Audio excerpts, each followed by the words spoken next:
ভারতের north ইস্টকে target করেছে মোহাম্মদ ইউনুস এবং তার নেতৃত্বে যে বাংলাদেশ চলছে সেই বাংলাদেশ। নর্থ ইস্টকে ভাঙার যে চক্রান্ত বাংলাদেশে তৈরি হচ্ছে বা বাংলাদেশে রচনা করা হচ্ছে, শুধু পশ্চিমবাংলা নয়, এবার সেভেন সিস্টার্সকেও ভারতের দাসত্ব থেকে মুক্ত করার মিশনে বাংলাদেশ।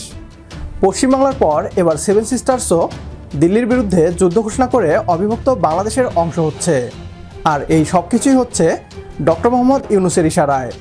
ছাত্র জনতার গণ অভ্যুত্থানের মাধ্যমে 2024 সালের এই আগস্ট মাসেই ভারতের দাসত্বমুক্ত হয় বাংলাদেশ।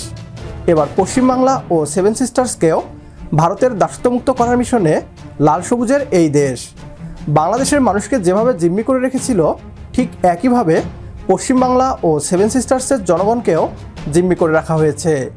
এবার অবিভক্ত বাংলাদেশের অংশ হওয়ার পথে পশ্চিমবাংলা ও সেভেন সিস্টার্স।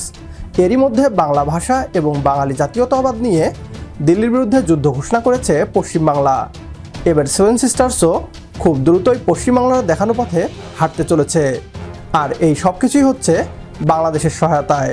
না, এই দাবিগুলো আমাদের নয়, বরং পশ্চিমবাংলার মিডিয়ার।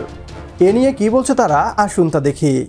ভারতের নর্থ ইস্টকে টার্গেট করেছে। উত্তর পূর্বের যে 7টা রাজ্য সেভেন সিস্টার্স, সেই 7টা রাজ্যকে টার্গেট করেছে এবং এই টার্গেট করার জন্য টার্গেট করার মূল হাতিয়ার বা মূল যাকে শিখণ্ডী করে এই কাজগুলো হচ্ছে সেটা হচ্ছে মোহাম্মদ ইউনুস এবং তার নেতৃত্বে যে বাংলাদেশ চলছে সেই বাংলাদেশ। এবং এই জায়গা থেকে দাঁড়িয়ে আজকের এপিসোডে, আজকের এই ডিসকাশনে আপনাদের এমন কিছু তথ্য দেব যেখানে আপনারা দেখতে পারবেন যে কিভাবে ভারতের বিরুদ্ধে বিশেষত নর্থ ইস্টকে ভাঙার যে চক্রান্ত বাংলাদেশে তৈরি হচ্ছে বা বাংলাদেশে রচনা করা হচ্ছে সেটা আমরা আপনাদের সামনে ফাঁস করব।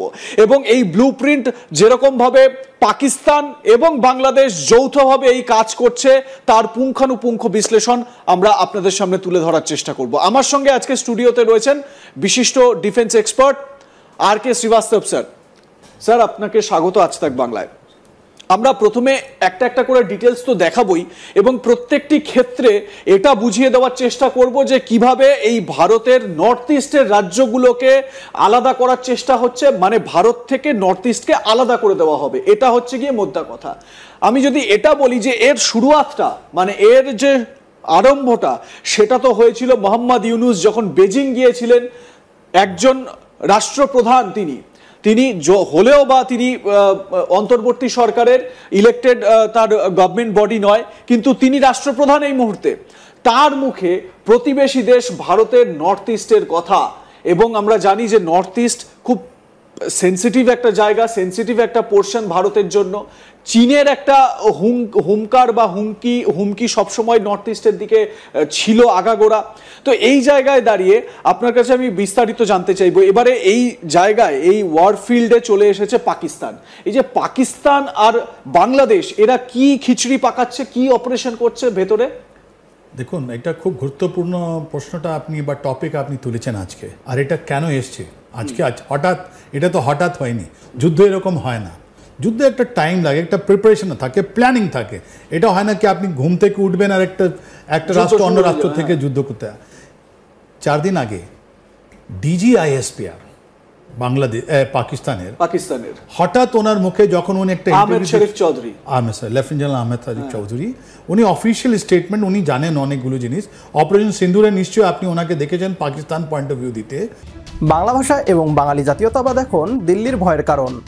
ডক্টর মোহাম্মদ ইউনুসের একটি বয়ানই যথেষ্ট দিল্লির গদি নাড়িয়ে দেওয়ার জন্য।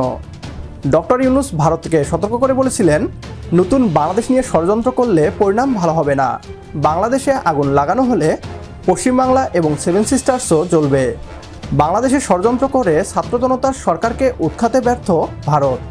বাংলাদেশের ছাত্র জনতা এই দেশকে আবারও ভারতীয় দাস হতে দেয়নি।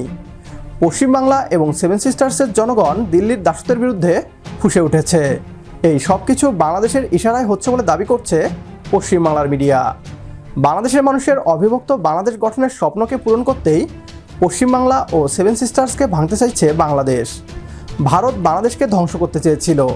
ডক্টর মোহাম্মদ ইউনুস বৃহত্তর বাংলাদেশ গঠন করে দেখিয়ে দিচ্ছেন।